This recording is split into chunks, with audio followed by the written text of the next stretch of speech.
You just ate, or you're about to. Something familiar, tasty, safe. Your ancestor right now, if he lived, would look at what's before him and would consider it the best lunch of his life. Today, the full list. What the ancestor put in his mouth every day. Some items you'll say, ew. The last one, you'll say, wait a minute. Stay. Let's start with the myth.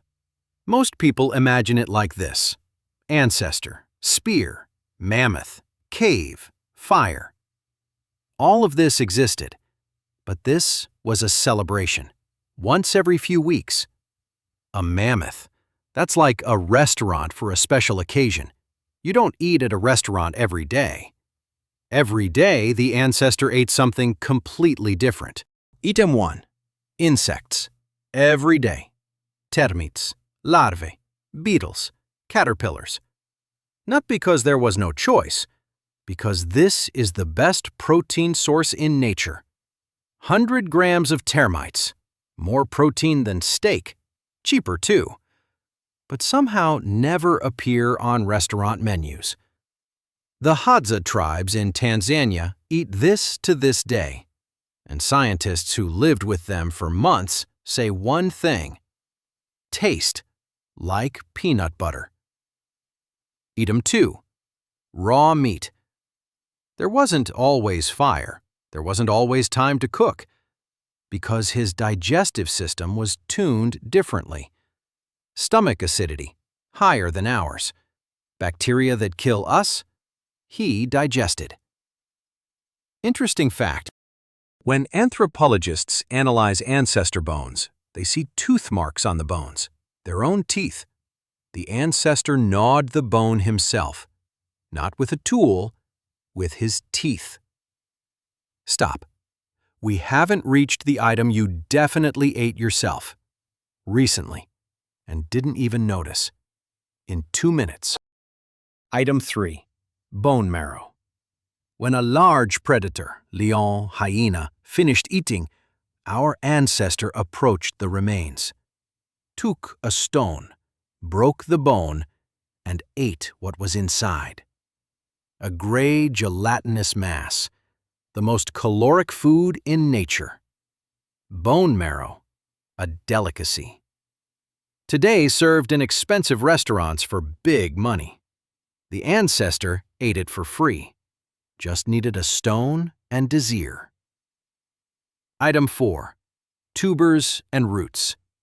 Not the potato you know, wild tubers, tug, bitter, full of starch. Tribe women dug them every day, for hours. Anthropologists calculated.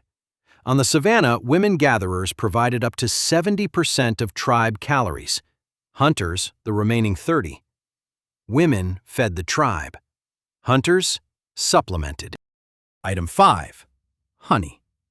The Hadza tribes risk their lives for honey, climb trees 20 meters high, get hundreds of stings, and consider it completely normal. Why? Honey, the most concentrated energy source in nature. One handful, several hours of active life. When the ancestor found honey, he ate all of it, to the last drop, because tomorrow it might not be there. This instinct is still inside you. You're not weak-willed. You're listening to a brain that's 3 million years old. Item 6. Dirt. Yes, literally dirt. This is called geophagy, and this is not a deviation. This was the norm. The ancestor ate specific types of clay because it contained minerals: calcium, magnesium, iron. What was missing from meat and glans? Pregnant women did this especially often. The body knew what it needed and found it in the earth. Interesting fact. Chocolate contains compounds chemically similar to certain types of clay. When you crave chocolate, maybe it's not sugar, it's minerals. Item 7. Rotten meat. The ancestor hid meat in earth, in water, in cold glasses. and returned after days or weeks. By that time, the meat was decomposed, with smell, with changed texture, and he ate it. Because bacteria partially broke down the meat, it became softer, easier to absorb. Cheese is rotten milk. Yogurt is soured milk. You pay at a restaurant for beautifully presented rot. The ancestor did it for free. He was the first cheese maker. Just didn't know it. Item 8. Bark and leaves. Not like grass in a salad. As medicine and food simultaneously. Willow contains salicylic. This is the basis of aspirin. The ancestor chewed willow bark when his head hurt. Oak bark for diarrhea. Pine bark for scurvy. Every tree was a pharmacy. The ancestor didn't know chemistry, but knew what worked, and passed this knowledge to his children. And finally, item 9. Wait, first, an important question. Why does this matter to you? Stay, I'll answer in a minute, after item 9. In 1986, in Gough's Cave in England, they found human bones 14,700 years old. On the bones, marks from stone tools. The same marks as on deer and horse bones. Skulls were processed and turned into cups. Long bones, broken for extracting bone marrow. Scientists calculated. This was not hunger. Nearby were animal bones. There was enough food. This was a ritual. We don't know exactly what's meant.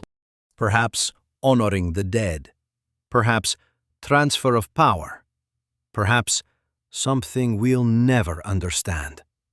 But this was part of the diet. In different parts of the world, in different eras. This doesn't mean the ancestor was cruel. This means he was different and lived in a world for which we have no words. That's the full list.